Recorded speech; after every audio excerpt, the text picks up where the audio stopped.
বাংলাদেশের জনপ্রিয় content creator ও food blogger Iftekhar Rafsan, যাকে সবাই চিনে রাফসান দা ছোট ভাই হিসেবে, অনুমোদনহীন পানীয় বাজারজাত করার অভিযোগে জনপ্রিয় কন্টেন্ট ক্রিয়েটর ও ফুড ব্লগার রাফসান দা ছোট ভাইকে 16 লক্ষ টাকা জরিমানা করেছে বিশুদ্ধ খাদ্য আদালত।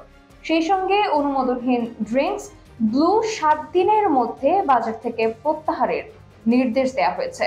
এরপর জরিমানার 16 লক্ষ টাকা পরিশোধ করেছেন অনুমোদনহীন পানীয় বাজারজাতকারী ইউটিউবার ইফতেখার রাফসান।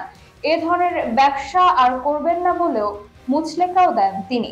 বুধবার ঢাকা দক্ষিণ সিটি কর্পোরেশনের অঞ্চল 2 ও বাংলাদেশ নিরাপদ খাদ্য কর্তৃপক্ষের খাদ্য পরিদর্শক মোহাম্মদ কামরুল হাসান এ তথ্য জানিয়েছেন।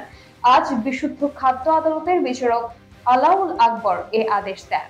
অনুমোদন ছাড়া ব্লু নামের ইলেকট্রোলাইট ড্রিঙ্ক বাজারজাত করায় ঢাকা দক্ষিণ সিটি কর্পোরেশনের বিশুদ্ধ খাদ্য আদালত গত 4 জুন ইফতেখার রাফসানের বিরুদ্ধে গ্রেফতারি পরোয়ানা জারি করেন। বিশুদ্ধ খাদ্য আদালতের বিশেষ মহানগর হাকিম আলাউল কবির ওই গ্রেফতারি আদেশ দেন। রাফসানের বিরুদ্ধে করা মামলায় বলা হয়, কোনো খাদ্যপণ্য উৎপাদন, বাজারজাত, বিক্রি করতে গেলে বাংলাদেশের জাতীয় মান সংস্থা বিএসটিআই এবং ঔষধ হলে ঔষধ প্রশাসন অধিদপ্তরের অনুমোদন নিতে হয়। এক্ষেত্রে কোনো কর্তৃপক্ষের অনুমোদন না নিয়ে উৎপাদিত পানীয় ব্লু বাজারজাত, মোড়কজাত এবং বিক্রি করার অনিয়ম পরিলক্ষিত হয়েছে। এটি জনস্বাস্থ্যের জন্য মারাত্মক হুমকি। এজন্য উৎপাদন, মোড়কজাত ও বাজারজাতকারী মেসেজর ড্রিঙ্ক ব্লু বেভারেজ এবং এটির মালিক রাফসান প্রত্যক্ষ পরোক্ষভাবে জড়িত বলে মামলায় অভিযোগ করা হয়। ব্লু ড্রিঙ্কস পানীয়টি অনুমোদনহীন হওয়ায় নিরাপদ খাদ্য কর্তৃপক্ষের খাদ্য পরিদর্শক মোহাম্মদ কামরুল হাসান এক আবেদনে বলেন, ব্লু এর কোনো অনুমোদন নেই, এমনকি ঔষধ প্রশাসনও জানে না এসব ঔষধ নাকি পানীয়।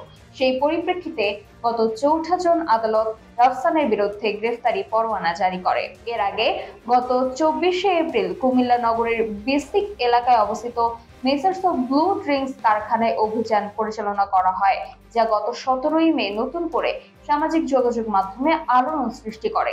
কারখানায় অভিযান চালিয়ে বিএসটিআই 30,000 টাকা জরিমানা করে। সম্প্রতি বৈষম্য বিরোধী ছাত্র আন্দোলনেও বেশ সমালোচিত হন রাফসান ছোট ভাই। খবর সংবাদ।